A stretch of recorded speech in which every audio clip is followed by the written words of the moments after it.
గత పాలకుడు కేసీఆర్ దుర్మార్గుడు ఏం చేసిండో చూడు. కేసీఆర్ రాష్ట్రాన్ని ముంచింది నువ్వే. మనకు రావాల్సిన నీటిని శాశ్వతంగా ఏపీకి కేసీఆర్ దారాదత్తం చేసిండు. మెగా కృష్ణారెడ్డికి రాయలసీమ టెండర్ దక్కేలా కుట్ర చేసిండు. పదవులు కమిషన్లకు లొంగిపోయి జలదోపిడి. ఉమ్మడి పాలన కన్నా కేసీఆర్ పాలనలోనే తీవ్ర నష్టం. అధికారంలో ఉన్నప్పుడు పాపాలు చేసి ఇప్పుడు ఉద్యమాలు అంటున్నారు. ఉద్యమాలని ముందుకు వస్తే జనం చెప్పులతో కొడతారు. నీటి వాటా తేలేదాకా ప్రాజెక్టులు ఇవ్వబోమని కేంద్రానికి చెప్పినట్టుగా ముఖ్యమంత్రి రేవంత్ రెడ్డి వెల్లడి. ప్రాజెక్టులన్నీ కేంద్రానికి అప్పచెప్పినావు. ఎవడప్పచెప్పిండు కేంద్రానికి? కేసీఆర్ అప్పచెప్పిండు. అది కృష్ణా నీళ్లలో రాష్ట్రానికి వాటా దక్కకుండా సంతకం పెట్టిండని ఫైర్. కేసీఆర్ సంతకం పెట్టిండట. కృష్ణా నీళ్లలో మా వాటా రాకున్నా పర్వాలేదని సంతకం పెట్టిండట. అరే 811 టీఎంసీలు ఉంటే అది నాకు ఎంత 299 చాలని చెప్పి చాలని సంతకం పెట్టి వచ్చిండా? దమ్ముంటేరా అసెంబ్లీలో ఎన్ని గంటలైనా చర్చిద్దామని సవాల్. కాలు నొప్పి కంటి నొప్పి అని తప్పించుకోవద్దని నేను చెప్తున్నాగా. కేసీఆర్ అంటూ అసెంబ్లీ సమావేశాలకు రాడని నేను ఎక్స్పెక్ట్ చేస్తున్నా. ఎందుకంటే మళ్ళీ ఇది తిరగబెడుతుంది. ఈ 20 బొక్క ఇది మళ్ళీ తిరగబెడుతుంది. మొన్న వచ్చిండుగా ఇటాడు నూకేసిరు జర్ర బెనికినట్టు అయింది. మళ్ళీ యశోదకు తరలింపు ఉంటుంది కార్యక్రమం, టీవీలలో వస్తుంది. మరో 4 వారాలు రెస్ట్ అని చెప్పి వాళ్ళు చెప్తారు. ఇవన్నీ ఉంటాయి డ్రామాలు. ఈ కాలు నొప్పి కంటి నొప్పి అని తప్పించుకున్నాడు కాదు కేసీఆర్. దమ్ముంటే అసెంబ్లీకి రాని ముఖ్యమంత్రి రేవంత్ రెడ్డి పిలుస్తా ఉన్నాడు. రా ఇగో కేసీఆర్ నువ్వు నల్లగొండ పోవుడు కాదు. కృష్ణా జిల్లాలో ఎవరు ఏం చేశారో అసెంబ్లీ వేదికగా చర్చిద్దాం రా. భోజనాలు అక్కడే పెడతాం. బట్టలు తెచ్చుకో. మామ అల్లుడు మీ ఇద్దరు రండి. అవసరమైతే మీ కొడుకును కూడా తెచ్చుకో. అవతల మీ బిడ్డ ఉంటే శాసన మండలి శాసనసభ ఉమ్మడి సమావేశాల్లో చర్చ పెడదాం. నువ్వు ఎంతసేపు మాట్లాడినా అనుమతిస్తాం. ఒక్క నిమిషం కూడా మైక్ కట్ చేయం. ప్రతి డాక్యుమెంట్ పట్టుకొని మేము మాట్లాడతాం. ఎవడు ద్రోహి, ఎవడు దొంగ, ఎవడు లొంగిండు, ఎవడు వంగిండు, ఎవడు ప్రాజెక్టులను తాకట్టు పెట్టిండో తేలుద్దాం. కాలు నొప్పి కంటి నొప్పి అని డ్రామాలు చేయొద్దు. నీకు నిజాయితీ ఉంటే ముఖం చాటేయొద్దు. అసెంబ్లీకి రా అని చెప్పి రేవంత్ రెడ్డి సవాల్ వేసిండు. ఈ దొంగ కల్వకుంట్ల చంద్రశేఖరరావు రాడు. నేను చెప్తున్నా వానికి ఇప్పటికే డైపర్ దడిచి ఉంటది. ఎందుకంటే ఇవన్నీ బయటకు వస్తా ఉంటాయి. కేంద్రానికి ఇరిగేషన్ ప్రాజెక్టులను అప్పచెప్పిందే కేసీఆర్ అని, ఆ తప్పులను ఇప్పుడు కాంగ్రెస్ ప్రభుత్వంపై వేయాలని చూస్తున్నారని సీఎం రేవంత్ రెడ్డి మండిపడ్డారు. రాష్ట్రాన్ని ముంచిందే కేసీఆర్ అని, అధికారంలో ఉన్నప్పుడు పాపాలు చేసి ఇప్పుడు ఉద్యమాలంటూ ముందుకు వస్తున్నారని ఆగ్రహం వ్యక్తం చేశారు. ఉద్యమాల పేరిట కేసీఆర్ ఫ్యామిలీ ముందుకు వస్తే జనమే చెప్పులతో కొడతారని ఆయన హెచ్చరించారు. కేసీఆర్ ఎంపీగా ఉన్నప్పుడే కేంద్రానికి ప్రాజెక్టుల అప్పగింతకు పునాది పడింది. తెలంగాణకు కృష్ణా నీళ్లలో వాటా దక్కకుండా చేసిందే కేసీఆర్ అని తెలిపారు. ఆదివారం సెక్రటేరియట్ లో మంత్రులు ఉత్తమ్ కుమార్ రెడ్డి, కొండా సురేఖతో కలిసి మీడియాతో సీఎం రేవంత్ రెడ్డి మాట్లాడారు. ఏపీ సీఎం జగన్ తో కుమ్మక్కై Rayalaseema lift project tender Megha కృష్ణారెడ్డికి దక్కేలా కేసీఆర్ కుట్ర పన్నారని, అందుకే అపెక్స్ కౌన్సిల్ సమావేశానికి కేసీఆర్ వెళ్లకుండా కాలయాపన చేశారని అన్నారు. కృష్ణా నీళ్లలో తెలంగాణకు అన్యాయం చేసింది ఎవరు? అసెంబ్లీ వేదికగా చర్చిద్దాం రా. 48 గంటలే కాదు, కోరితే అంతకన్నా ఎక్కువసేపే చర్చించేందుకు మేము రెడీ అని కేసీఆర్ సవాల్ విసిరారు. 10 ఏళ్ల కేసీఆర్ పాలనలో ఇరిగేషన్ ఎలా అస్తవ్యస్తం చేశారో అసెంబ్లీలో వైట్ పేపర్ రిలీజ్ చేస్తామన్నారు. కేసీఆర్ హరీష్ రావు డ్రామారావు చేసిన పాపాలను కప్పిపుచ్చి కాంగ్రెస్ పై అబద్ధాలు ప్రచారం చేస్తున్నారని ఆయన మండిపడ్డారు. హరీష్ రావు మంత్రి, 6 మంది మంత్రుల్లో నాయని నరసింహారెడ్డి గారు కూడా మంత్రిగా ఉండి కడప జిల్లా ఇన్ఛార్జ్ మంత్రి. 2004లో కాంగ్రెస్ నేతృత్వంలో ఏర్పడ్డ ప్రభుత్వంలో ఆనాడు టిఆర్ఎస్ పార్టీ భాగస్వామ్యము మంత్రివర్గంలో ప్రభుత్వంలో, ఆ ప్రభుత్వంలో 6 మంది మంత్రులలో హరీష్ రావు, ఈరోజు పెడబొబ్బలు పెట్టి హరీష్ రావు గారు మంత్రిగా ఉండడమే కాదు, నాయని నరసింహారెడ్డి గారు కడప జిల్లా ఇన్ఛార్జ్ మంత్రి. 11,000 క్యూసెక్కులతో ఉన్న పోతిరెడ్డిపాడు, యాక్చువల్గా పోతిరెడ్డిపాడు కానీ తెలుగు గంగ కానీ ఒకటి 15 టీఎంసీలు ఒక ప్రాజెక్టుకు, అదేవిధంగా చెన్నైకి నీళ్లు పంపించే తెలుగు గంగ ప్రాజెక్టుకు 17 టీఎంసీలు, 19 టీఎంసీలు మొత్తం కలిపి కేవలము కృష్ణానది జలాల నుంచి శ్రీశైలం ప్రాంతం నుంచి వాడుకోవడానికి కేటాయించింది 34 టీఎంసీలే.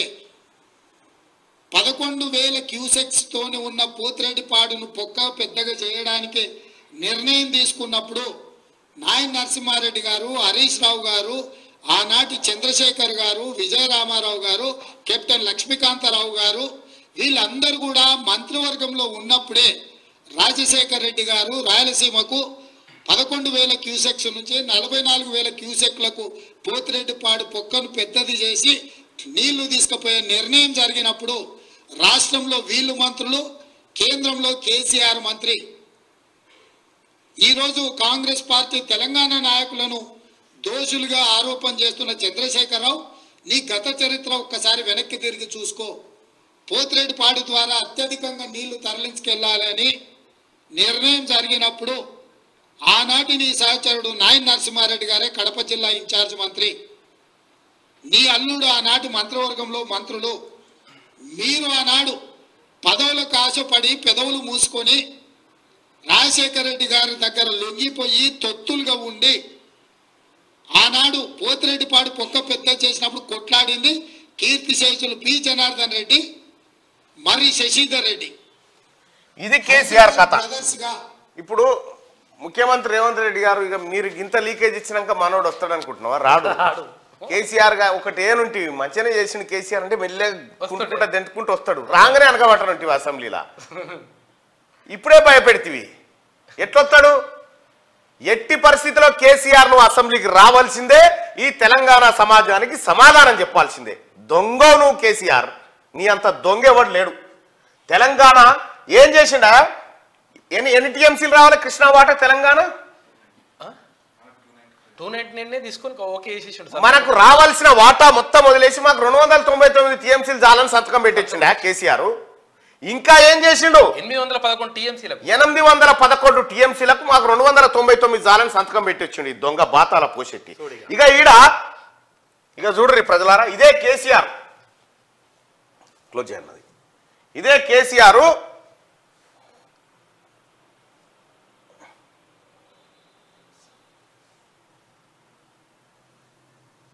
ఇగో కడపకు పోయి ఏం చెప్తాడో చూడు. కడపకు పోయి రాయలసీమ గోదావరి నీళ్ళు కూడా తీసుకొస్తా, కృష్ణయ్య సరిపో గోదావరి కూడా తీసుకొస్తా అని చెప్తా. నగరంలో రోజక్క ఇంట్లో చెయ్యి అడిగిండు. రాయలసీమ ప్రాంతానికి డిఫరెంట్ గా గోదావరి రావాల్సిన అవసరం గత 60-70 సంవత్సరాల చరిత్రలో రాయలసీమకు గోదావరి జలాలు కూడా రావాల్సిన అవసరం ఉందట. నగరికి పోయి ఆడ చేపల కూర, రోజం వండిన చేపల కూర తిని ఇగో ఈ ముచ్చట చెప్తా ఉన్నాడు బాతాల పోషెట్టి. ఇన్నరా? తెలంగాణ రాష్ట్రానికి రావాల్సిన వాటా 811 టీఎంసీలు ఇచ్చిపెట్టి 299 టీఎంసీలు సాలని చెప్పి అపెక్స్ కౌన్సిల్ మీటింగ్ హాజరు కాకుండా మెగా కృష్ణారెడ్డికి టెండర్లు, ఏపీ జగన్ టెండర్లు దక్కేటట్టు చేసి మొత్తం తెలంగాణ మాగారాలన్నింటినీ మట్టి మోసిండు కల్వకుంట్ల చంద్రశేఖరరావు. ఈ లెక్కలు బయటకు వస్తా ఉంటే గుండె తరక్కపోతుంది. ఇంకా కేసీఆర్ ఎవరు చెప్పింది మాట? ఇప్పుడు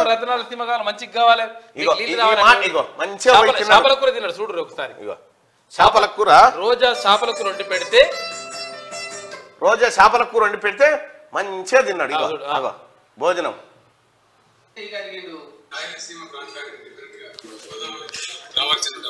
రాయలసీమ ప్రాంతానికి గోదావరి నీళ్ళు రావాలన్నట. కృష్ణ అయిపోయింది, ఇక గోదావరి కూడా రావాలని చెప్తున్నాడు. ఏం చెప్తారా? ఇటువంటి దొంగ, ఇటువంటి చోర్, బడా చోర్ ఆయన రామారావు అంటుండు మాయ చేసిండు అంటే. ఇగో ఇది కథ. ఇరిగేషన్ ను సర్వనాశనం చేసిండు. నీళ్ల విషయంలో తెలంగాణకు అన్యాయం చేసింది కేసీఆర్ అని ఉత్తమ్ కుమార్ రెడ్డి. నీళ్లను ఏపీ ఎత్తుకపోయేందుకు సహకరించిండు. కేఆర్ఎంబికి ప్రాజెక్టులు అప్పగించేది లేదని స్పష్టీకరణ. తెలంగాణ ప్రభుత్వం ప్రజాప్రభుత్వం ఏమో మా వాటా తేలాల్సిందే, మేము ఎవ్వడికి ప్రాజెక్టులు ఇచ్చేది లేదు, మా వాటా తేలేదాకా అని చెప్పి తెలంగాణ ప్రభుత్వం అంటే, మన గత దొంగ కేసీఆర్ పోయి రాయలసీమకు పోయి రాయలసీమ రతనాలసీమ చేస్తా, చేపల పులుసు బాగుంది, ఇవే నువ్వు చేసిన కథలు. బాతాల పోషెట్టి దా చర్చగ్రానికి దమ్ముంటే అసెంబ్లీకి, నీకు ఏ మాత్రం అసెంబ్లీకి రాకపోతే నువ్వు రాజీనామా చేయాలి. మంత్రి అయితే పార్లమెంట్ పోలే పన్నవు తాగి నువ్వు ఈడికొస్తావు. నాకు తెలిసిన కాడికి రాడనుకుంటున్నా. ఒక్కసారి పోల్లో పబ్లిక్ ఒపీనియన్ కూడా అడుగుదాం. ఈసారి అసెంబ్లీ సమావేశాల కేసీఆర్ హాజరవుతాడా? రేవంత్ ఉంటే కేసీఆర్ అసెంబ్లీకి రాడు, రేవంత్ ఉంటే కేసీఆర్ వస్తాడు. ఇక చెప్పండి ఒపీనియన్. ముఖం లేదు, మన లేదు, దొంగ, దొరికిపోయిన దొంగ. ఊళ్ళో కనుక మందిని ముంచినోడు కనుక ఊరు అవతలు పోయి మళ్ళీ ఊళ్ళోకి వస్తే ఎట్లా చూస్తారు జనం అట్లా చూస్తారు అన్నట్టు ఇవాళ బాతాల పోషెట్ని మళ్ళా లేపుతున్నావు ఆ తాగబోతుంది ఎవడు లేపుతలేడు ఒడ్లు కొనే బ్యాచ్ వీడియో ఇంకెన్నిసార్లు పెడతారు ఈ ఒడ్లు కథ దయచేసి ఓటింగ్ లో రాడు నాకు తెలిసిన కాడికి అయితే రాడు నా అంచనా ప్రకారం మీరు అందరు రెచ్చగొట్టి వస్తుండొచ్చు వస్తే